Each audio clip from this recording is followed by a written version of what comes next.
আমরা ধারাবাহিকভাবে বিয়ে শাদীর পর স্ত্রীদের হক সম্পর্কে আলোচনা শুনছিলাম। গত জুমায় মনে থাকার কথা, স্ত্রীদের 10টি হক নিয়ে আলোচনা করেছিলাম। অর্থাৎ স্বামীর উপরে স্ত্রীর অধিকার, স্বামীর উপরে স্ত্রীর অধিকার, স্ত্রীর উপরে স্বামীর অধিকার, একের উপর আরেকজনের অধিকার আছে। আমরা সচরাচর স্বামীদের হক নিয়ে আলোচনা করি বা শুনি। স্বামীর এই হক, সেই হক, এই করতে হবে, সেই করতে হবে, এগুলো জানি কম বেশি। সামনে আলোচনা হবে এই বিষয়ে ইনশাআল্লাহ। তবে স্ত্রীদের যে কি হক আছে এই সম্পর্কে আমাদের জানাশোনা কম। গত জুমায় স্ত্রীগণের 10টি হক নিয়ে আলোচনা করেছিলাম। আজকে আরো 11টি হক নিয়ে আলোচনা হবে। তাহলে মোটামুটি স্ত্রীর হক হচ্ছে 21টি। যারা আমরা স্বামী হয়েছি, আমাদের কাছে স্ত্রীগণ কয়টা জিনিস পাওনা? আর একটু জোরে বলেন, কয়টা জিনিস পাওনা? নাকি খালি আমরাই সব সম্মান পাওয়ার উপযুক্ত? স্ত্রীগণ উঠতে বসতে আমাদেরকে সাজদা করতে হবে, নবীজি হাদিসে বলেছেন খালি সম্মান করতে হবে, এমন কথা নয়। বরং আমাদের কাছে আমাদের স্ত্রীগণ 21টা জিনিস পাওনা, যার 10টি গত জমায় আলোচনা করেছি। আজকে আবার 11টি জিনিস আলোচনা হবে। এই 21টি বিষয় খেয়াল রাখা, স্বামী স্ত্রীকে দেওয়া, এটা হচ্ছে স্বামীর জন্য হক। যেই স্বামী এই 21টি হক তার স্ত্রীকে দিবে, ওই স্ত্রীর উপর তখন কর্তব্য বর্তায় স্বামীর খেদমত করবে, স্বামীর হক আদায় করবে। স্বামীর হকগুলো সবার সামনে আলোচনা হবে। আজকে আমরা বাকি স্ত্রীর 11টি হক নিয়ে আলোচনা শুরু করতে যাচ্ছি। 11 নম্বর হক, স্ত্রীকে পরিপূর্ণ সময় দেওয়া। হযরত আব্দুল্লাহ বিন আমর ইবনে আস রাদিয়াল্লাহু আনহু হাদিস, তিনি বিয়ে করলেন। বিয়ে করার পরে তিনি বলেন, ইন্নী আসরিদু সাওমা ওয়া উসাল্লি লাইলা, আমি আগ থেকে সারা রাত নামাজ পড়তাম, দিনের বেলা রোজা রাখতাম, এটা আমার অভ্যাস। বিয়ে করার পরেও আমার এই অভ্যাস চালু আছে। এই অবস্থা চলছে 1 মাস হয়ে গেল। একদিন আমার বাবা খেয়াল করলেন আমার স্ত্রীর কাপড় চোপড় ময়লা, মন টন বড় খারাপ। এই দৃশ্য দেখে নতুন বধূ তো এমন থাকার কথা না, আরো হাসি খুশি থাকার কথা, পরিপাটি থাকার কথা। আমার বাবা আমার স্ত্রী এই দৃশ্য দেখলো, আমার স্ত্রীর মন খারাপ, কাপড় চোপড় ময়লা, আর অত্যন্ত খুব দুরবস্থা। তখন আমার আব্বা আমার স্ত্রীকে বলল, তোমার এই অবস্থা কেন? আমার ছেলে কি তোমাকে কষ্ট দেয়? স্ত্রী লাজুক, মনের সব কথা বলতে পারে না, শুধু এতটুকু বললেন না, তিনি বড় ভালো, সারা রাত তাহাজ্জুদের নামাজ পড়ে, শুধু এতটুকু বললেন। বাবা বুঝে গেছেন আমার ছেলে স্ত্রীর হক আদায় করে না। নবীজির কাছে গিয়ে বলেন, ইয়া রাসূলুল্লাহ, আমার ছেলে বিয়ে করেছে, 1 মাস পর্যন্ত তার স্ত্রীর সাথে কোনো দেখা সাক্ষাৎ নাই, আমার ছেলে সারা রাত শুধু নামাজ পড়ে। নবীজি তাকে ডাকলেন, ডেকে বললেন, ঘটনা কি সত্য? জি সত্য। কেন এমনটা করছো? আল্লাহ রাসূল তাকে শাসাইলেন, ধমক দিলেন, আর বললেন, শুনো, ইন্না লিআইনিকা আলাইকা হাক্কান, তোমার এই চোখের তোমার উপরে হক আছে। ওয়া ইন্না লিনাফসিকা আলাইকা হাক্কান, তোমার নিজের জানের তোমার উপরে হক আছে। ওয়া ইন্না লিআহলিকা আলাইকা হাক্কান, তোমার স্ত্রীর তোমার উপরে হক আছে। বোঝার জন্য এতটুকুই যথেষ্ট। তাহলে তিনি কখনো আল্লাহর ওলি হতে পারেন না যিনি সারা রাত নামাজ পড়েন, সারাদিন রোজা রাখেন, স্ত্রীর খোঁজ খবর রাখেন না। দেখা গেল নবীজি শাসাই দিলেন, ধমকাই দিলেন, পরবর্তীতে ঠিক হয়ে গেল, স্ত্রীর মধ্যে আনন্দ ফুর্তি চলে আসলো। এটা হচ্ছে স্বামীর একটি হক, স্ত্রীর হক। এটা ব্যাখ্যা করে বোঝানোর প্রয়োজন নাই, আশা করি বুঝতে পেরেছি। 12 নম্বর হক হচ্ছে আত-তালাত্তুফু বিজ-জাওজা, স্ত্রীর সাথে বিনোদন করা, আনন্দ ফুর্তি করা। এই বিষয়টা আমাদের সমাজের মধ্যে খুব কমই আছে। যারা আমরা চাকরি করি, যারা আমরা ব্যবসা করি, সারাদিন দুনিয়ার কাম কাজ করি, বাড়িতে যাওয়ার পরে শুধু খাবার দাবার, ঘরের হিসাব নিকাশ, এইগুলো করতে করতে আমাদের সময় পার হয়। কিন্তু স্ত্রীর সাথে বিনোদন করা, আনন্দ ফুর্তি করা, আল্লাহ রাসূল সাল্লাল্লাহু আলাইহি ওয়াসাল্লামের জিন্দেগি থেকে 3টা ঘটনা আপনাদেরকে শোনাবো, তাইলে বুঝতে পারবেন নবীজির স্ত্রীদের সাথে কি পরিমাণ আনন্দ করতেন, কি পরিমাণ স্ত্রীদেরকে আনন্দ দিতেন এবং বিনোদন করতেন।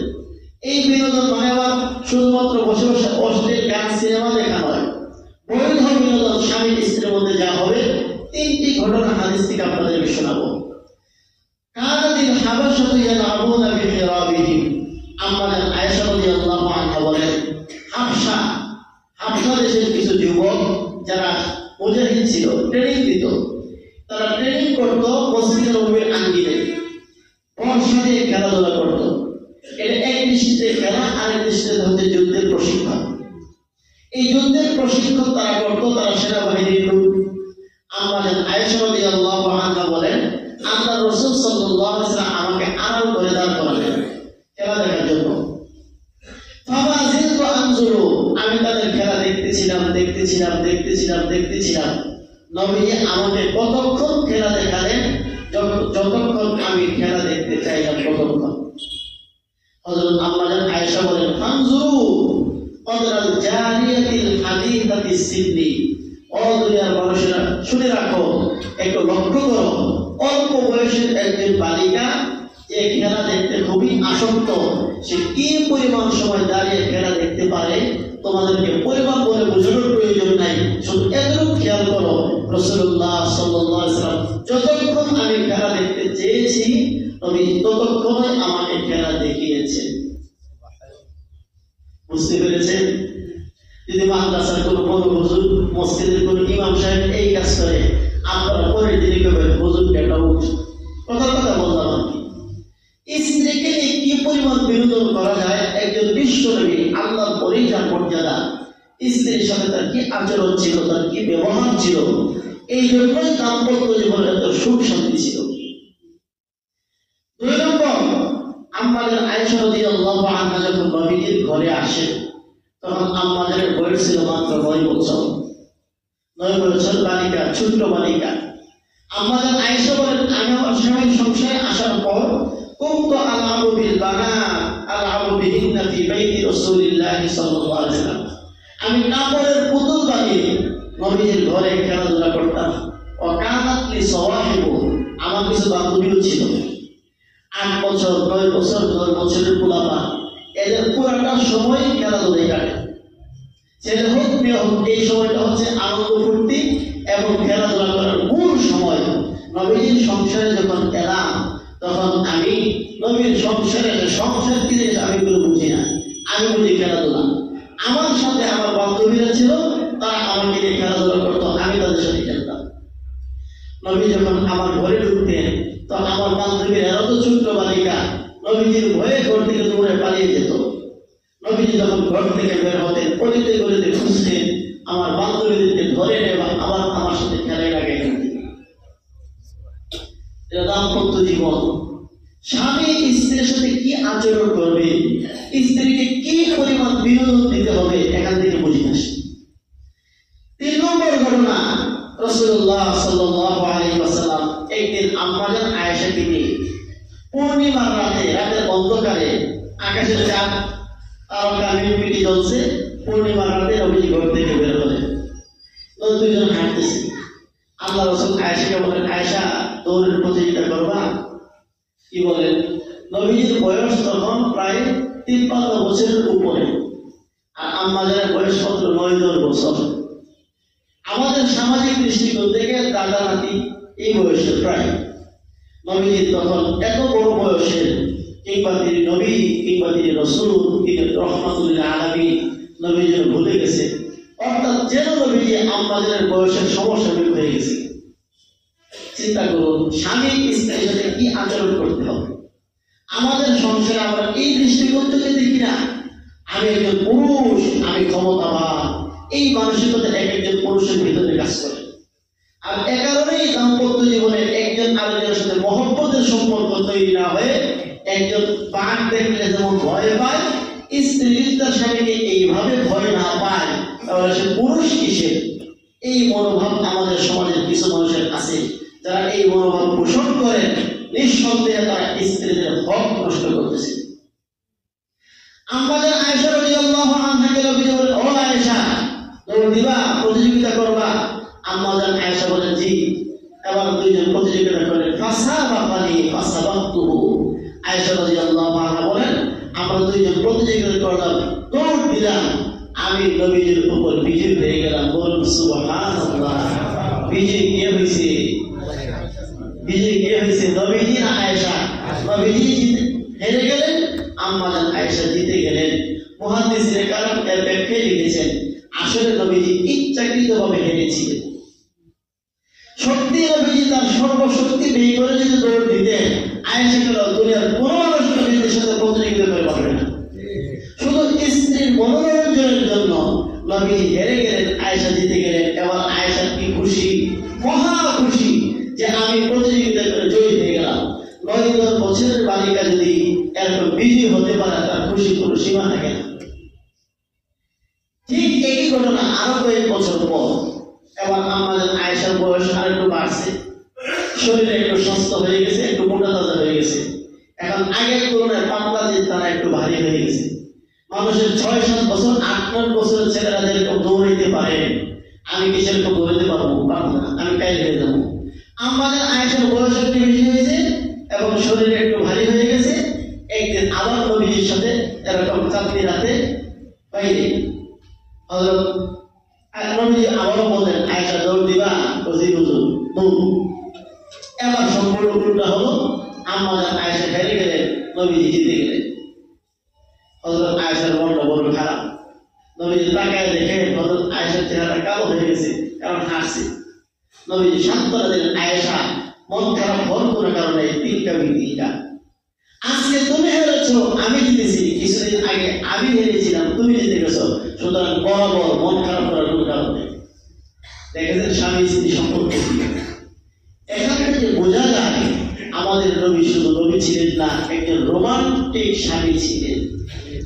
বর্তমান জামানার ভাষায় স্বামী স্ত্রীর মধ্যে রোমান্টিকতার সম্পর্ক নবীজির কি পরিমাণ ছিল, এই কথাগুলো যদি আমরা না জানতাম তাহলে স্ত্রীর সাথে কি আচরণ হবে আমরা কোনোদিন বুঝতে পারতাম। এই জন্য দাম্পত্য জীবনে এই ধরনের ঘটনা যদি স্বামী স্ত্রীর মধ্যে ঘটে, তাহলে অন্তত আর কোনোদিন মন কানাকানি, কষাকষি, দুঃখ বেদনা থাকার কোনো কথা। এই হচ্ছে কত নম্বর? 12 নম্বর। 12 নম্বর স্ত্রীর অধিকার। 13 নম্বর স্ত্রীর সাথে সুধারণা পোষণ করা। সামান্য থেকে সামান্য বিষয় নিয়ে অযথাই কখনো কখনো স্বামীগণ স্ত্রীগণের প্রতি কুধারণা রাখে, ওই ধারণা রাখে।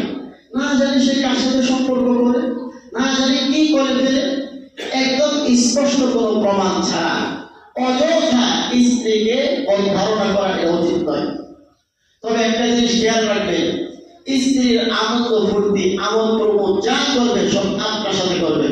বড় একটা মোবাইল কিন্তু ধরাই দিয়ে না, বড় মোবাইল ধরাই দিছে, স্ত্রী আর আপনার থাকবে না, আরেকজনের হয়ে যাবে। প্রথম আপনার থাকতে পারে, আস্তে আস্তে দেখবেন আপনাকে না বেশি আরেকটি কাম বানিয়ে দিছে। এই জন্য স্ত্রীর সমস্ত আকর্ষণ যেন আপনার দিকে থাকে, তার সমস্ত প্রয়োজন পূরণ করতে হবে, তার মনোরঞ্জন করতে হবে, তার খেলার সাথে আপনাকে হতে হবে। এবং এই সব কিছু পেয়ে যেন সে ভুলে থাকে, অন্য কোনো কিছু থেকে যেন মনোযোগ না যায়। যদি আপনি এইভাবে স্ত্রীকে নিয়ন্ত্রণ করেন, তাকে সময় দেন, তাকে ভালোবাসেন, তার সাথে খেলাধুলা করেন, স্ত্রী তখন আরেকজন নিয়ে চিন্তা করার সময় হিসেবে পাবেন। এই জন্য এই বিষয়টা খুব লক্ষণীয়। বলছিলাম স্ত্রীর সাথে কোন ধারণা পোষণ না করা, নেক ধারণা পোষণ করা।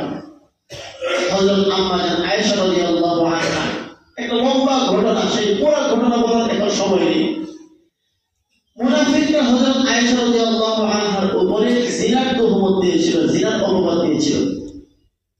আল্লাহ তাআলা ওনার আয়াত নাযিল করেছেন, আম্মা জান আয়েশা কত পবিত্র, জিনার সাথে তার ন্যূনতম কোনো সম্পর্ক নেই। হযরত আম্মা জান আয়েশার পবিত্রতা সম্পর্কে সূরা নূরের আল্লাহ 10টি আয়াত নাযিল করেছেন। যখন মুনাফিকরা অপবাদ দিল, তখন কিছু কিছু মুমিন ইমানদার বান্দা যারা নবীর পাক্কা সাহাবী, মুনাফিকদের অপপ্রচারে, মুনাফিকদের ষড়যন্ত্রের ফাঁদে পড়ে কিছু কিছু পাক্কা সাহাবীও হযরত আয়েশা রাদিয়াল্লাহু আনহার ব্যাপারে এই যে ধারণা পোষণ করা শুরু করেছিল, হইলে তো হইতেও পারে, হইলে তো হতেও পারে। আল্লাহ তাআলা তাদের প্রতিবাদ করেছেন। লাউলা ইয সামি'তুমূহু যান্নাল মু'মিনুনা ওয়াল মু'মিনাতু বিআনফুসিহিম খায়রা ওয়া ক্বালু হাযা ইফকুম মুবিন। আল্লাহ বলেন, মুমিনদের কর্তব্য হচ্ছে যখন অন্য কোনো মুমিনের নবীর ব্যাপারে কেউ অপবাদ লাগায় তখন তার ব্যাপারে স্বচ্ছ ধারণা করা, স্পষ্ট ভাবে এই কথা কেন বলে দিল না। আম্মাজান আয়েশার ব্যাপারে যখন কেউ অপবাদ দিয়েছিল, মুমিনদের করণীয় ছিল এই কথা বলে দেওয়া, স্পষ্ট অপবাদ। নবীর স্ত্রী এই জাতীয় কর্ম করতে পারে না। আল্লাহ তাআলা আরেক আয়াতের মধ্যে বলেছেন, ইয়া আইয়ুহাল্লাযীনা আমানু ইজতানিবু কাসীরাম মিনাজ যান, অযথা মানুষের ব্যাপারে কুধারণা ধারণা করা থেকে বেঁচে থাকো। সুতরাং যতক্ষণ পর্যন্ত আপনি কোনো প্রমাণ না পাবেন ততক্ষণ পর্যন্ত অযথাই খামোখা স্ত্রীর প্রতি কুধারণা করা, এটা হচ্ছে অনুচিত কাজ। এই কুধারণা থেকে আস্তে আস্তে দূরত্ব তৈরি হতে থাকে। এই জন্য করণীয় হচ্ছে স্ত্রী অন্যদিকে সম্পর্ক করতে পারে কিংবা অপকর্মে জড়াতে পারে, এই ধরনের সমস্ত মাধ্যম বন্ধ রাখা। আর সমস্ত মাধ্যমের একটি গুরুত্বপূর্ণ বর্তমানের মাধ্যম হচ্ছে বড় মোবাইল। বড় মোবাইল বন্ধ রাখা, প্রয়োজনে ছোট মোবাইল এমন একটা রাখা ঘরের 5 জনের ব্যবহার করে, একজনের জন্য ব্যবহার করতে না পারে। 5 জন বুঝতে পেরেছেন, আপনার স্ত্রীও ব্যবহার করবে, আপনার ছেলেও ব্যবহার করবে, আপনার মেয়েও ব্যবহার করবে, এমন ছোট্ট একটা মোবাইল রাখা। যদি এমন একটা মোবাইল রাখেন তাহলে চাইলেই স্ত্রী আল্লাহ না করুন অন্য কোথাও খারাপ সম্পর্ক করার সুযোগ পাবে না। কিন্তু আপনি একটা বড় মোবাইল দিয়ে দিয়েছেন, সাথে একটা টেলিভিশন দিয়ে দিয়েছেন, আবার ওয়াইফাই লাইন সুন্দর করে টেনে দিয়েছেন। আপনি দোকানের মধ্যে বসে থাকেন 6 ঘন্টা, 8 ঘন্টা, 10 ঘন্টা, কিংবা আপনি চাকরি করেন, কিংবা আপনি সপ্তাহে 6 দিন, 7 দিন, কিংবা মাসে 15 দিন, 20 দিন আপনি অফিসে চাকরি করেন, দূরে থাকেন। এই দিক থেকে স্ত্রী যা করার সব করে, সবকিছু নষ্ট করে ফেলে। এরকম ঘটনা আমাদের দেশে ঘটেনি, ঘটে না। বিশেষ করে প্রবাসীদের স্ত্রীদের অত্যন্ত ভয়াবহ অবস্থা। যারা প্রবাস জীবনে কাটায়, প্রবাসে থাকে, ছেলে মেয়ের জন্য, মা বাবার জন্য, স্ত্রীর জন্য তারা তাদের পুরো জীবনটা উৎসর্গ করে দিয়েছে। এই স্বামী যখন 5 বছর 10 বছর পর দেশে আসে, দেশে আসার পর থেকে স্ত্রী আর তার রয় নেই। এখন এই স্ত্রী অন্যের ঘরে চলে গেছে। এই অন্যের ঘরে চলে যাওয়ার পেছনে অনেকগুলো কারণের মধ্য থেকে একটা কারণ এটাও, আপনি স্বামী হিসাবে তার প্রতি যে যত্নবান থাকার দরকার ছিল থাকেন নাই। তাকে অন্যত্র সম্পর্ক করার জন্য আপনি খোলামেলা ভাবে কিছু মাধ্যম দিয়েছেন। এই মাধ্যমগুলো ব্যবহার করে সে এই রাস্তা অবলম্বন করার সুযোগ পেয়েছে। সুতরাং যারা বড় মোবাইল স্ত্রীগণের কাছে দিয়েছেন কিংবা ওয়াইফাই লাইন টেনে দিয়েছেন, এগুলোর কারণে আপনার স্ত্রীও নষ্ট হতে পারে, আপনার ছেলেও নষ্ট হতে পারে। নষ্ট হয়ে যাওয়ার পরে আপনি যদি কপালের মধ্যে হাত লাগান, আফসোস করেন, দুঃখ প্রকাশ করেন, ঈশ্বর হুজুরের কাছ থেকে দোয়া দেওয়ার চেষ্টা করেন, পানি পড়া দেওয়ার চেষ্টা করেন, এই পানি পড়া আর এই দুই কাজ হবে না, শেষ। উর্দুতে একটা প্রবাদ আছে, যার অর্থ হচ্ছে চড়ুই পাখি খাঁচা থেকে বের হয়ে গেলে এখন আর চিল্লাচিল্লি করে কাজ হবে না। চড়ুই পাখি খাঁচার ভিতরে থাকা অবস্থায় তালাবের বন্ধ করে রাখতে হবে। আল্লাহ আমাদেরকে সহি বুঝদান করে সকলে বলে আমিন। তো বলছিলাম স্ত্রীগণের 13 নম্বর হক হচ্ছে তাদের সাথে সুধারণা পোষণ করা, অযথা তাদের সাথে বদ ধারণা, কুধারণা না রাখা। 14 নম্বর হক আল্লাহ ইউফশিয়া সিররাহা, স্বামী স্ত্রীর পরস্পরে দাম্পত্য জীবনে রাতের গভীরে নির্জনে যে সমস্ত কার্যকলাপগুলো হয়, এই সমস্ত কার্যকলাপগুলো স্বামী তার বন্ধুদের কাছে, স্ত্রী তার বান্ধবীদের কাছে প্রকাশ না করা। এটা ব্যাখ্যা দেওয়ার প্রয়োজন নাই, আশা করে বুঝতে পেরেছেন, শুধু হাদিসটা শোনাচ্ছি। একদিন নবীজি পুরুষ সাহাবীদেরকে বয়ান করলেন। এক পর্যায়ে বললেন, তোমরা স্ত্রীগণের সাথে রাতের গভীরে যে প্রেমের ভালোবাসার আদান প্রদান করো, এটাকে তোমাদের বন্ধুদের কাছে বলো। সবাই চুপচাপ। মহিলাদেরকে একই প্রশ্ন করলেন, তারাও চুপচাপ। এক মহিলা দাঁড়িয়ে বলল, ইয়া রাসূলুল্লাহ, ইন্নাহুম লা ইয়াতাহাদ্দাসুন ওয়া ইন্নাহুন্না লা ইয়াতাহাদ্দাসনা। জি হুজুর, কিছু পুরুষ তার বন্ধুদের কাছে বলে আর কিছু নারী তার বান্ধবীদের কাছে বলে। নবীজি তখন যেই কথাটা বলেন এটা হচ্ছে লক্ষণীয়। নবীজি বলেন, ইন্না মিন আশারিন নাসি মানজিলাতান ইয়াওমাল কিয়ামাতি আর-রাজুলু ইউফজি ইলাল মারআতি ওয়াল মারআতু তুফজি ইলাইহি। আল্লাহ রাসূল বললেন, কিয়ামতের দিন সবচেয়ে আল্লাহর কাছে ঘৃণিত ব্যক্তি হবে ওই পুরুষ এবং ওই নারী যারা তাদের ব্যক্তিগত কথাগুলোকে অন্য পুরুষের কাছে, অন্য নারীদের কাছে পৌঁছায় দেয়। সুতরাং বিশেষ করে তারা এই কাজগুলো করেন না। নববিবাহিত ছেলে মেয়েরা যত বিবাহ করলে 1-2 সপ্তাহ 1-2 মাস এই জিনিসগুলো তারা কেউ হয়তো মাসআলা না জানার কারণে কিংবা জানা থাকা সত্ত্বেও শয়তানের ধোঁকায় এই কাজগুলো করে। এই ব্যক্তিগত বিষয়গুলো কখনো কারোর সামনে প্রকাশ করা উচিত নয়। প্রথমত এই বিষয়গুলো লজ্জাজনক। 2 নম্বর, এই বিষয়গুলোর মাধ্যমে একে অপরের প্রতি আস্তে আস্তে আস্তে আস্তে দূরত্ব তৈরি হয়, ভালোবাসা ফাটল ধরে এবং এগুলো অন্যদের মধ্যে বেহায়া অশ্লীলতা ছড়ানোর কারণ হয়ে যায়। এই হয়ে গেল কত নম্বর? 14 নম্বর। 15 নম্বর, আদামুল ইজরা। স্বামী স্ত্রীকে অযথা কোনো ক্ষতি করার চেষ্টা করবেন। কখনো কখনো এমন হয়, আল্লাহ না করুন, স্বামীর দৃষ্টি অন্য কোনো নারীর দিকে চলে গেছে। অন্য কোনো নারীর দিকে যাওয়ার কারণে এখন তার স্ত্রীকে আর ভালো লাগে না। শয়তানের ধোঁকায় আমাদের সমাজের কিছু কিছু পুরুষের এমনটা হয়। এখন আপনার যদি এমনটা হয়ে যায়, প্রথমত আপনার যদি সক্ষমতা থাকে, আর্থিক সচ্ছলতা থাকে, আপনি বিয়ে করে কোনো নিষেধ নেই। এখন 2 স্ত্রী রাখলে, 3 স্ত্রী রাখলে, 4 স্ত্রী রাখলে কোনো নিষেধ নেই, শরীয়ত অনুমোদন করেছে। তবে হ্যাঁ, এই ক্ষেত্রে লক্ষণীয় কিছু কিছু পুরুষ ভাই এমন আছে 2 স্ত্রী রাখতে রাজি হবে না। তাই প্রথমটারে ক্ষতি করবো। ক্ষতি করার বিভিন্ন সিস্টেম আছে। তার ভরণ পোষণ কমায় দেওয়া, তার খোঁজ খবর নেওয়া বন্ধ করে দেওয়া, কিংবা অনেক সময় এমনও করে তাবিজ করে। 2 পক্ষেই হয়। সামনে তো ওই বিষয়গুলো আলোচনা হবে ইনশাআল্লাহ। পুরুষ তাবিজ করে, তাবিজ আমাদের দেশের প্রচলিত এই হিসেবে বলতেছি, পুরুষ তাবিজ করে এই জন্য যে স্ত্রী তার প্রতি ঘৃণা দেওয়া হয়। যখন স্ত্রী স্বামীর প্রতি ঘৃণা দেওয়া হবে, আস্তে আস্তে এই স্ত্রী এমন একটা অবস্থা তৈরি করবে, স্বামী স্ত্রীর পরিবারকে বোঝাবে যে তোমার মেয়ে আমার ঘর সংসারে থাকতে চায় না, এটা পাপ। দোষ তখন স্বামীর উপরে থাকলো না, কার উপরে গেল? স্ত্রীর উপরে গেল। আল্লাহ না করুক, কোন পুরুষ যদি এমন করে, আল্লাহ রাসূল বলেছেন লা দারারা ওয়ালা দিরারা, নিজে ক্ষতির শিকারও হবে না, কাউকে স্বীকার করবে না। আল্লাহ বলেন লা তুদাররুহুন্না, এই স্ত্রীগণকে তোমরা ক্ষতির মধ্যে ফেলো না। মালউনুন মান আতাহুমা, যারা এই কাজগুলো করে আল্লাহর কাছে বড় অভিশপ্ত, সে জাহান্নামের জন্য উপযুক্ত হয়ে যাবে। স্বামী যদি এই কাজ করে স্ত্রীকে ক্ষতি করে, কিংবা কোন স্ত্রীও যদি স্বামীর ক্ষেত্রে এই কাজ করে ক্ষতি করে, একাধিক স্ত্রী আছে, 2 জন স্ত্রী, 3 জন স্ত্রী, কিছু স্ত্রী আছে স্বামীদেরকে নিজের বশে আনার জন্য অন্য স্ত্রীকে ক্ষতি করতে গিয়ে এই কাজগুলো করে। নিজেকে বশে আনার চেষ্টা করা বৈধ পন্থা অবলম্বন করা দূষণীয় নয়।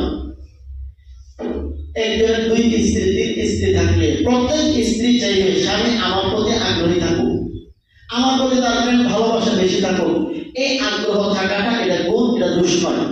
তবে নিজের প্রতি আকৃষ্ট করার জন্য কোন অসৎ উপায় অবলম্বন করা, এটা সম্পূর্ণ হারাম, আল্লাহর কাছে অভিশাপের শিকার, জাহান্নামের মতো। এই বিষয়টা লক্ষ্য দিন। 16 নম্বর, ইজহারু হুব্বিহা বিল আম। আপনি যে স্ত্রীকে ভীষণ ভালোবাসেন, এই কথাটা মাঝে মধ্যে মুখে প্রকাশ করেন। কিছু মানুষ এমন আছে মুখে স্ত্রীকে ভালোবাসে, এই কথাটা বলতে লজ্জা পায়, কিন্তু পর মেয়েকে পর নারীকে বলতে খুব ভালো লাগে। আছে না নাই? নাউযুবিল্লাহি মিন যালিক। নিজের স্ত্রীকে আপনি ভালোবাসেন, এই কথা ক্ষেত্র বিশেষে মুখে প্রকাশ করা। আপনি একদিন এই কথা বললেন যে আমি তোমাকে ভীষণ ভালোবাসি, দেখবেন 10 বছর পর্যন্ত আপনার হাত পা টিপে দিব। খালি যে একদিন কইছেন, আল্লাহ তাআলা নারী জাতিকে এই স্বভাব দিয়ে তৈরি করেছে। আপনি সারাদিন খোঁজাখুঁজি করেন, তোমার এটা ভালো লাগে না, তোমার সেটা ভালো লাগে না, এরকম করলে আপনি তার থেকে কোনো কাজ দিতে পারবেন না। বরং আপনি যে তার প্রতি বড় আন্তরিক, তাকে বড় ভীষণ ভালোবাসেন, এই কথাগুলো মুখেও প্রকাশ করা। আর 17 নম্বর হচ্ছে কর্মেও তা প্রকাশ করা। 16 নম্বর মুখে প্রকাশ করা। হযরত খাদিজা রাদিয়াল্লাহু আনহা নবীর প্রথম স্ত্রী। নবী হযরত খাদিজাকে ভীষণ ভালোবাসেন। হযরত আয়েশা রাদিয়াল্লাহু আনহা বলেন, মা দিলতু আলা নিসাইন নবী ইল্লা আলা খাদিজাতা। নবীর কোন স্ত্রীর কারণে আমার ঈর্ষা লাগতো না। নবীর ঘরে যে অনেকগুলো বিবি আছে, এই কারণে আমার খারাপ লাগতো না, ঈর্ষা লাগতো না। তবে হযরত খাদিজার কথা মনে হলে আমার ঈর্ষা লাগতো। কেন? নবী প্রায় আমার ঘরে এসে খাদিজা খাদিজা করতেন। আল্লাহ হযরত আম্মা জান আয়েশা রাদিয়াল্লাহু আনহাকে প্রশ্ন করে বলছেন, ইয়া রাসূলুল্লাহ, এত খাদিজা বলেন কেন? নবী বলেন, রুজিকতু হুব্বাহা, খাদিজার মহব্বত আমার অন্তরে আল্লাহ তাআলা রিজিক হিসেবে দিয়ে রেখেছেন। এটা হচ্ছে স্ত্রীকে ভালোবাসলে এটা প্রকাশ করে। আম্মা জান আয়েশা রাদিয়াল্লাহু আনহার মন খারাপ, স্বাভাবিকভাবেই যখন এক স্ত্রীর সামনে আরেক স্ত্রীকে ভালোবাসার কথা বললে তার তো মন খারাপ হওয়ার কথা। এবার হযরত আয়েশাকে কেমনে খুশি করে দেখেন। নবী বলেন, ও আয়েশা শোনো, ফাজলু আয়েশা আলা সাইরিন নিসা কাফাজলি সাইরি আলা সাইরিত তাম। নবী যে সারিন নামক একটা খাবার, এটা খাওয়া খুব পছন্দ করতেন। সারিন হচ্ছে রুটি ছিঁড়ে ছিঁড়ে টুকরা টুকরা করে গোশতের ঝোলের মধ্যে কিছুক্ষণ ভিজিয়ে রাখা, এরপর রুটিটা নরম হলে তা খাওয়া। কেউ যদি নবীজি খাইতেন এই নিয়তে খান, ইনশাআল্লাহ সব হবে। নবীজি খাইতেন তাই আমি খাই, নবীজি পছন্দ ছিল তাই আমি পছন্দ করি, এই দৃষ্টিকোণ থেকে এই ধরনের খাবারগুলো খেলে নিঃসন্দেহে সে আল্লাহ নবীর মহব্বতের কারণে সে সব পাবে। খাচ্ছেন রুটি আর গোশত, আল্লাহ তাআলা সব রেখে থাকবে। যাই হোক, নবীর সবচেয়ে পছন্দের খাবার ছিল রুটি গোশতের ঝোলের সাথে ভিজিয়ে ভিজিয়ে খাওয়া, এটাকে বলা হয় সারি। সেটা শুধু নবীর না, আরবের মধ্যে এটা প্রসিদ্ধ খাবার, পছন্দের খাবার ছিল। নবী আয়েশা, তুমি মন খারাপ করো না, দুনিয়ার সকল নাই এবং আমার যত স্ত্রী আছে, আমার কাছে যেরকম খাবারের মধ্যে সবচেয়ে পছন্দের খাবার হচ্ছে সারি, আমার সকল স্ত্রীগণের মধ্যে পছন্দের স্ত্রী হলে তুমি আয়েশা। তাহলে আয়েশার মহব্বত ভালোবাসার কথা নবীজি মুখে বলছেন। তাহলে বোঝা গেল স্ত্রীকে যখন মহব্বত করেন, এটা ক্ষেত্র বিশেষে মুখে প্রকাশ করা এটা সুন্নাত, এটা তার হক। আমরা অনেকে এই কাজটা করতে রাজি না, লজ্জা পাই, শরম লাগে, এগুলো ভুল। স্ত্রীকে আপনি মহব্বত করেন, ভালোবাসেন, এটা মুখে বলার চেষ্টা করবেন। এইগুলো 16 নম্বর। 17 নম্বর কর্মের দ্বারা প্রকাশ করা। সুবহানাল্লাহ, নবীজি দুইটা ছোট্ট ছোট্ট উদাহরণ দিয়ে বুঝবেন। হযরত আম্মা জান আয়েশা রাদিয়াল্লাহু আনহা বলেন, কুনতু আশরাবু বিল মাদাহ, আমি হায়েজ অবস্থায় মাসিক চলমান থাকাকালীন সময়ে আম্মা জান আয়েশা বলেন, আমি পাত্র দিয়ে পানি খাইতাম, গ্লাস দিয়ে পানি পান করতাম। পানি পান করার পরে কিছু পানি থাকতো কিংবা পানি শেষ হয়ে গেলে এই গ্লাসে নবীজি পানি নিয়ে নবীজি আবার পান করতেন। আমি লক্ষ্য করে দেখতাম, আমি যেখানে ঠোঁট লাগিয়ে পানি পান করেছি ঠিক ওইখানে নবীজি ঠোঁট লাগিয়ে পানি পান করতেন। আমরা আছি এরকম স্ত্রীকে খুশি করার জন্য এইভাবে নবীজি স্ত্রীর মনোনয়ন করেছে। বলেন, আমি কামড়িয়ে কামড়িয়ে গোশত খেতাম। আরব দেশের মধ্যে আমরাও এটা পছন্দ করি, গোশত কামড়ায় খাওয়া, হাটের মধ্যে গোশত থাকে, এই গোশত দাঁত দিয়ে কেটে কেটে খাওয়া, এটা বড় সুস্বাদু জিনিস। তো আমি কিছু খাওয়ার পরে নবীজি দিয়ে নিতেন, আমি যেখানে কামড়িয়ে খেয়েছি ওই অংশ নবীজি দাঁত দিয়ে কামড়ে কামড়ে আমার দেখাই দেখে খেয়েছি। কি পরিমাণ মহব্বত আর ভালোবাসা থাকলে স্বামী স্ত্রী এরকম ঘটনা ঘটে। আল্লাহ, আমার ছেলে যদি তার বউয়ের সাথে এগুলো করে, আমি বাবা, আমি শ্বশুর, কথা কথা নেই, আমরা বলবো আর ভাই জায়গা হয়েছে না, বউয়ের মুড়ি দেবো। আমরা এগুলো বুঝি না। এই যে আমার পুত্র বধূর সাথে আমার ছেলের কি হক আছে, আমরা যারা বয়স হয়েছি আমাদের যেগুলো বোঝার দরকার। আমার ছেলে, আমার মেয়ে এমন অবস্থায় যদি থাকে ভালো, না থাকে তার জ্ঞানের অপরিপক্কতার কারণে কিংবা কোনো কারণে তার মধ্যে এই দুর্বলতাগুলো থাকলে তাদেরকে শিক্ষা দেওয়া, এই পরিবেশ করে দেওয়া, এটা আমাদের দায়িত্ব। যখন স্বামী স্ত্রীর এমন গভীর ভালোবাসা থাকে তখনই তাদের নজর হেফাজত থাকে, দিল পরিষ্কার থাকে। ওই যে নবীজি বলেছেন, বিয়ে করা হয় যুবক সম্প্রদায়, নজর হেফাজত হবে, লজ্জাস্থানের হেফাজত হবে। আমাদের সমাজে বিয়ে করার পরেও নজরের হেফাজত হয় না, লজ্জাস্থানের হেফাজত হয় না। এর কারণ হচ্ছে দাম্পত্য জীবনে একজনের প্রতি আরেকজনের মহব্বত, ভালোবাসা, আকর্ষণ নেই। বলছিলাম কর্মের মাধ্যমে এই কথা প্রকাশ করা যে আমি তোমাকে ভীষণ ভালোবাসি। নবীজি হযরত আয়েশা যেখান থেকে পান করতেন সেখান থেকে নবীজি পান করেছেন। হযরত আয়েশা যে হাড্ডি খেলেন সেখানে কামড়ে কামড়ে হাড্ডি খেয়েছেন, এটা নবীজি কর্মের দ্বারা প্রকাশ করেছেন। 18 নম্বর হক স্ত্রীকে সুন্দর সুন্দর শব্দে, ভালোবাসা মিশ্রিত শব্দ দিয়ে তাকে সম্বোধন করা।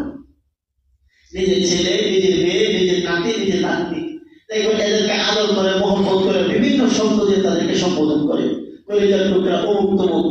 নবীজি বলেন তো স্ত্রীকেও এই জাতীয় কোনো শব্দ দিয়ে সম্বোধন করে। আল্লাহ রাসূল সাল্লাল্লাহু আলাইহি ওয়াসাল্লাম আগে ঘটনা যেটা বলেছিলাম যে হযরত আয়েশা রাদিয়াল্লাহু আনহা হাফসাদের খেলা দেখেছেন। ওই খেলার ঘটনা সূচনা ছিল কিভাবে? একদিন নবীজি বলেছেন, ইয়া আয়েশা আল হুমায়রা, হুমায়রা। এই হুমায়রা কিন্তু আয়েশার নাম না, হযরত আয়েশার নাম তো আয়েশা। আর হুমায়রা শব্দের অর্থ হচ্ছে লাল সুন্দরী। হুমায়রা শব্দের অর্থ কি? লাল সুন্দরী। অর্থাৎ নবীজি তাকে ভীষণ ভালোবেসে এই উপাধিটা দিয়েছিলেন লাল সুন্দরী। এতে বোঝা গেল স্ত্রীকে আকৃষ্ট করার জন্য, তার ভালোবাসা পাওয়ার জন্য, আপনি তাকে ভালোবাসা দেওয়ার জন্য এমন কোন শব্দ ব্যবহার করা যা শুনলে তারপর ভালো লাগবে, এটা হচ্ছে নবীজির সুন্নাত। আল্লাহ গেল কয়টা? 18টা। 19 নম্বর, ঘরের টুকটাক কাজে সহযোগিতা করা। আপনি সরকারি চাকরি করেন, 6 দিন সপ্তাহে অফিসে থাকেন, একদিন বাসায় থাকেন, কিংবা ব্যবসা করেন, সকাল থেকে সন্ধ্যা পর্যন্ত দোকানে থাকেন, বিকাল বেলায় বাসায় ফিরেছেন। বাসায় ফেরার পরে যদি সুযোগ হয় অল্প করে হলেও ঘরের কাজে স্ত্রীকে সহযোগিতা করা। এই সহযোগিতার দ্বারা স্ত্রীর খুব বড় উপকার না হলেও আপনার ভীষণ উপকার হবে, পরস্পরের মধ্যে মহব্বত বৃদ্ধি পাবে। আল্লাহ রাসূল সাল্লাল্লাহু আলাইহি ওয়াসাল্লাম ঘরে কি করতেন? আমাদেরকে প্রশ্ন করা হলো, আমাদের উত্তর বলেন ইয়াকসিবু নালাহু, নবীজি নিজ হাতে নিজের জুতা সেলাই করতেন। ওয়া ইয়াহিতু খায়রাহু, নিজের পরিধানের কাপড় ছিঁড়ে গেলে নিজ হাতে নবীজি সেলাই করতেন। ওয়া ইয়াহলিবু শাতাহু, নিজের ঘরের বউকে নিজে দহন করতেন। ওয়া ইয়াহলিবু নাফসাহু, ঘরের স্ত্রী, আহলে আয়াল, পরিবার পরিজন তাদের টুকটাক খেদমত করতেন। ঘরে ঢোকার পরে দেখবেন যে রুটি সেকা হচ্ছে, তরকারিটা হয়ে গেছে, একটু সময় লাগতেছে, আপনি একটু চুলার মধ্যে আগুনটা ধরাই দেন। স্ত্রীকে বললেন তুমি রুটিগুলো বলো আর আমি চুলার মধ্যে দিয়ে দিই। এতটুকু কাজ করা, এই টুকটাক সহযোগিতার দ্বারা হতে পারে স্ত্রীর সামান্য উপকার হবে, কিন্তু সবচেয়ে বেশি উপকার হবে পরস্পরের মহব্বত আল্লাহ তাআলা বাড়িয়ে দিবেন। নবীজি শুধুমাত্র আমাদেরকে ওয়াজ করে যান নাই, তার ব্যক্তি জীবনের পুঙ্খানুপুঙ্খানু বিষয়গুলো তিনি আমল করে স্বামী স্ত্রীর দাম্পত্য জীবন কি হয়, কিভাবে হয়, নবীজি আমাদেরকে প্র্যাকটিক্যালি দেখিয়ে গেছে। কয়টা বললাম? 19টা। কয়টা বললাম? সর্বশেষ যেটা অত্যন্ত গুরুত্বপূর্ণ, আর আমরা জানিও গুরুত্বপূর্ণ এবং জানি বিদায়, এটা আমি সবার সিরিয়াল করে নিয়ে আসছি। সর্বশেষ হচ্ছে স্ত্রীর প্রয়োজনীয় অন্ন, বস্ত্র, বাসস্থানের ব্যবস্থা করা। অন্ন, বস্ত্র, বাসস্থান, 3টা জিনিসের ব্যবস্থা করা। আল্লাহ তাআলা কোরআনে বলেছেন আসকিনুহুন্না মিন হাইসু সাকানতুম মিন বুজুদিকুম, তোমরা তোমাদের সাধ্য মতো তাদের জন্য বসবাসের জায়গা করো। ওয়ালা তুদাররুহুন্না লিতুদাইয়িকু আলাইহিন্না, তাদেরকে অযথা কষ্ট দিও না। তাহলে একটা বসবাসের ব্যবস্থা করে দেওয়া। ফিকহের কিতাবে পরিষ্কার মাসআলা আছে, একজন স্ত্রী তার স্বামীর কাছে একটা ঘর পাও না, কিংবা অন্তত একটা নির্জন কামরা পাও না, যে কামরার মধ্যে পরিবারের অন্যকে প্রবেশ করবে না, এটা স্ত্রীর অধিকার। আমাদের যৌথ ফ্যামিলিগুলোর মধ্যে এই জিনিসের খুব অভাব আছে। যৌথ ফ্যামিলির মধ্যে এই জিনিসের খুব অভাব আছে, খুব অভাব। কি কথা? আপনার বড় ঘর আছে, 5টা রুম আছে, আপনার 2 ছেলে বা 3 ছেলে বিয়ে করেছে, 3 ছেলে 2 ছেলের বউয়ের জন্য 3টা রুম বা 2টা রুম সম্পূর্ণ আলাদা করে দেন। একজনের কামরায় আরেকজনে যাবে না, এইভাবে আলাদা করে দেওয়া, যেন এই মেয়েটা নিরিবিলি শুইতে জেলে শুইতে পারে, বসতে জেলে বসতে পারে, কিছু করতে জেলে করতে পারে। এটা হচ্ছে তার অধিকার। যারা শ্বশুর আছে একটু খেয়াল করেন আপনার পুত্রবধূকে এই অধিকার দিয়েছে কিনা। যদি দিয়ে না থাকে, আপনি যে বলেন আমার বউ আমার খেদমত করে না, খেদমত করবে কেন? জুতা দেশের বাইরে না, চিন্তা করে দেবে। কারণ এই বইটা আপনার ঘরে আসার আগে আগেই আপনার কর্তব্য ছিল, যেহেতু আপনার তৌফিক আছে, তার জন্য আলাদা একটা রুম, আলাদা একটা ঘর ব্যবস্থা করা এবং বলে দাও তোমার মা হস্তক্ষেপ করবে না। এটা স্ত্রীর অধিকার। আমরা স্ত্রীদেরকে অধিকার থেকে বঞ্চিত করেছি, যার কারণে আমাদের দাম্পত্য জীবনে এত ঘটনা দুর্ঘটনা ঘটতেছে। আজকেরও হোক না, এরা পরিষ্কার, আজকেরও হোক না, তাদেরকে আলাদা থাকার জায়গা করে দাও। আমাদের সমাজে এক বাবা 3 ছেলে 4 ছেলে পাচ্ছে, তারা বিবাহ করেছে, সন্তান হয়েছে, এখন তারা আলাদা থাকতে চায়। আমাদেরকে নাউযুবিল্লাহি মিন যালিক, বাপ মা থেকে আলাদা হয়ে গেছে, কত বড় গোলাঙ্গার সন্তান। এটা আমাদের ভুল ধারণা। বাপ মা থেকে আলাদা, তার স্বামী স্ত্রী কি বাপ মার সাথে থাকবো? তাহলে আলাদা থাকবে, পরিষ্কার আলাদা থাকবে। বাপ মা থেকে সম্পর্ক ছিন্ন করে হারাম, কিন্তু বাপ মা থেকে আলাদা করে থাকা এটা তাদের অধিকার। এক রান্নায় খেতে হবে, এক ঘরে থাকতে হবে, এক ছাদের নিচে শুইতে হবে, এটা আমাদের দেশের কুসংস্কার।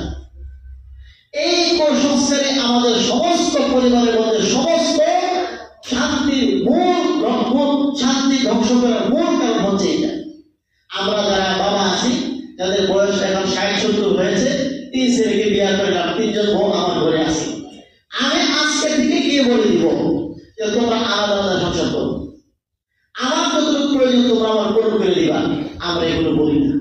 আমরা যেন আমার পাত্রের ভাত 3 জনে খাবি, এখন 3 বউয়ের কাজটা করে, 3 ছেলের কাজটা করে, আর বাপ মার সাথে ছেলেদের দূরত্ব বাড়ে, আর পুত্রবধূর দূরত্ব বাড়ে। এইভাবে আমাদের সংসারগুলো আগুনের জাহান্নামের আগুনে দাও করে চলতেছে। আমরা ইসলাম বুঝি না, এই কারণে এই অশান্তি।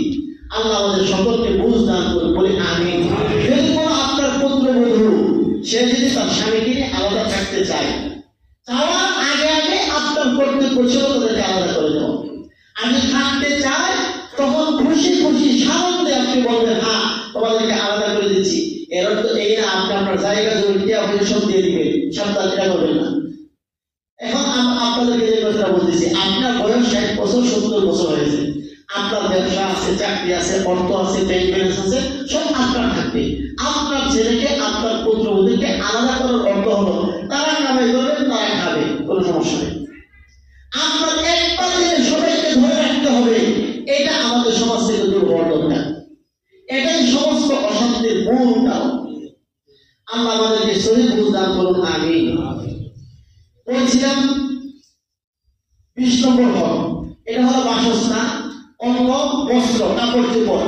একজন স্ত্রী যে পরিমাণ প্রয়োজন এই পরিমাণ দেওয়া। আল্লাহ কোরআনে বলেছেন আলাল মুসিআ কদরুহু ওয়া আলাল মুকতির কদরুহু, স্বামী তার সামর্থ্য অনুযায়ী স্ত্রীর ভরণ পোষণের ব্যবস্থা করবে। ঈদ আসলে নতুন একটা দিতে হবে, কোন অনুষ্ঠান আসলে নতুন একটা দিতে হবে, এটা জরুরি নয়। স্বামী যদি দিলে এটা ইহসান, তবে তার যখন প্রয়োজন তখন দেওয়া উচিত। ইসলাম এখানে একদম সীমারেখা ঠিক করে দিয়ে নেই যে প্রতি বছর এতটাই দিতে হবে, এইবারে দিতে হবে, এরকম না। ইসলাম এখানে স্বামীর সাধ্যের বিবেচনা করেছে, সে তার সাধ্য অনুযায়ী তার ভরণ পোষণ দেওয়া যাবে। 21 নম্বর বলে শেষ করে দিচ্ছি। 21 নম্বর, কোন কারণ বশত যদি স্ত্রীর কোনো বিষয় স্বামীর অপছন্দ লাগে, এখন কি করবে? হতে পারে যে কোনো বিষয়ে স্বামী স্ত্রীর কোনো একটা বিষয় তো অপছন্দ করতেছে, এই ক্ষেত্রে 5টা জিনিস করবে। 1 নম্বর, আল্লাহ করে বলেছেন ওয়া ইন কারিহতুমুহুন্না ফাআসা আন তাকরাহু শাইআন ওয়া ইয়াজআলুল্লাহু ফীহি খায়রান কাসীরা। স্ত্রীর কোনো একটা কাজ, তার কোনো একটা কথা, তার কোনো একটা চলা, তার কোনো একটা আচরণ তুমি স্বামী হিসেবে তুমি কষ্ট পেয়েছো, বুঝতে পারেনি সে, কিংবা সে বুঝতে পারতেছে তুমি তার এই কাজটা পছন্দ করতেছো না, কখনো যদি এমন হয় তাহলে তুমি তার 3টা তালাক দাও একসাথে, নাকি ঝাঁটা একটা লয়া 2টা ঝাঁটা দাবাই দাও, তার বাপ মা 14 গোষ্ঠী সহ গালিগালাজ শুরু করো। আল্লাহ বলেন সাবধান, এগুলো নয়। আল্লাহ বলেন একটু খেয়াল করো, তার একটা কাজ তোমার অপছন্দ হয়েছে, এমন হতে পারে তার মধ্যে আরো 5টা গুণ আছে যে গুণগুলো তোমার জন্য বড় পছন্দের, তখন তুমি সাথে সাথে ওই গুণগুলোর কথা খেয়াল করো। যেমন ধরুন একজন স্ত্রী তার মুখের ভাষাটা একটু কর্কশ, কিন্তু তার রান্না বান্না বড় বানা, আপনার ছেলে মেয়ের প্রতি বড় যত্নবান, ঘর সংসার খুব গুছিয়ে রাখতে পারেন, আব্বা আম্মার প্রতি সে বড় সদয়, কিন্তু মুখের ভাষাটা একটু তিতা তিতা। তো আল্লাহ বলেন এই একটু তিতা তিতা থাকলে থাকি না, তাহলে আরো 5টা গুণ আছে, সেই গুণগুলোর দিকে তাকাও, তুমি সান্ত্বনা পাইবা। এই হলো 1 নম্বর। 2 নম্বর, সবর করো, সবরের ফল অনেক ভালো। 3 নম্বর হচ্ছে নিজের দিকে একটু তাকাও, তোমার স্ত্রী তোমার অধীনে আছে, তুমিও তো একজনের অধীনে আছো। কথা বলুন, আসি না নাই? আমার স্ত্রীর একটা গুণ আমার কাছে খারাপ লাগার কারণে আমি যদি তার প্রতি বড় বিরক্তি বোধ করি, তার প্রতি অসন্তুষ্টি প্রকাশ করি, তার প্রতি ক্ষিপ্ত হয়, রাগান্বিত হয়, আমিও যে একজনের গোলাম, আমি তো তার কাছে অসংখ্য অপরাধ করতেছি, এও যদি আমার প্রতি ক্ষিপ্ত হন, রাগান্বিত হন, আমার কি উপায় হবে? তাহলে দেখো তোমার সান্ত্বনা তৈরি হবে। 4 নম্বর করণীয় হচ্ছে, যদি তুমি তারা ছেড়ে দিতে যাও রাগান্বিত হইয়া, মনের মধ্যে এই কল্পনা আনো, সে তো অসহায় হয়ে যাবে, কিংবা সে অন্যত্র গেলে সেখানেও তো এই সমস্যাটা তৈরি হবে। হ্যাঁ, আমি সহ্য করে যাই। আর 5 নম্বর হলো, এটা হচ্ছে লক্ষণীয় বিষয়, কখনো কখনো এই দুষ্টা যারা তুমি অপছন্দ করো, এটা তার ইচ্ছাধীন নয়, সে ইচ্ছাকৃত করছে না। যেমন ধরেন অনেক সংসারে শুধু ছেলে হয় না মেয়ে হয়, আর আপনিও ছেলের জন্য পাগল, আপনার আব্বা মাও ছেলের জন্য পাগল, কিন্তু আপনার তো ছেলে হইতেছে না। বলেন তো, ছেলে হওয়া মেয়ে হওয়া এই স্ত্রীর হাতের কামাই? এটা একমাত্র কে মালিক? আল্লাহ। এখন আপনার স্ত্রী ঘরে কেন কন্যা সন্তান হয়, কেন ছেলে হয় না? আপনার মন বড় খারাপ। আপনার স্ত্রীর উপর মন খারাপ করে লাভ কি? আল্লাহর উপর মন খারাপ করে, আল্লাহ কেন শুধু মেয়ে দেয়, কেন ছেলে দেয় না? যত রাগ কষ্ট থাকার দরকার আল্লাহর সাথে করবেন, আপনার স্ত্রীর সাথে কেন যাবেন? এটা হচ্ছে স্ত্রীর হক নষ্ট করা, অধিকার নষ্ট করা। কখনো কখনো এমন হয়, স্ত্রী বিভিন্ন অসুখ বিসুখে আক্রান্ত থাকে। অনেকে আছে তার স্ত্রী লাগাতার একের পর এক অসুখ, একের পর অসুখ, চিকিৎসা করতে করতে টাকা পয়সা খরচ করতে করতে অস্থির। এমন যদি হয়ে যায়, আপনি একটু খেয়াল করে দেখবেন, এই অসুস্থতার মধ্যে আল্লাহ আপনার কথা ফেলতে পারতেন কিনা? পারতেন। আল্লাহ আপনাকে সুস্থ রেখেছেন, আপনার স্ত্রীকে অসুস্থ রেখেছেন। এই অসুস্থতা তার নিজের গুণে এখতিয়ারে নাই, আল্লাহ দেওয়া। সুতরাং এই কল্পনা নিজের মধ্যে আনা, আল্লাহ তাআলা তাকে কেবল অসুস্থ করেছেন, আমাকে যদি অসুস্থ করতেন আমাকে তো সে মেনে নিত। সুতরাং তার অসুস্থতাটা আমি মেনে নেই। এর ওসিলায় আল্লাহ তাআলা আমাদের দাম্পত্য জীবনে সুখ দিবেন, পরকালে আল্লাহ তাআলা এর বিনিময়ে অফুরন্ত পুরস্কার দিতে পারেন। এগুলো ব্যাখ্যা দিতে গেলে অনেক লম্বা লম্বা সময়ের প্রয়োজন। আমি মৌলিকভাবে এই হকগুলো আপনাদের কাছে বলেছি। এই জিনিসগুলো আমরা যদি জেনে রাখি, দাম্পত্য জীবন এইগুলো খেয়াল করে পার করি, ইনশাআল্লাহ আমাদের দাম্পত্য জীবনে অশান্তি হবে না, আমাদের দাম্পত্য জীবন সুখময় হবে।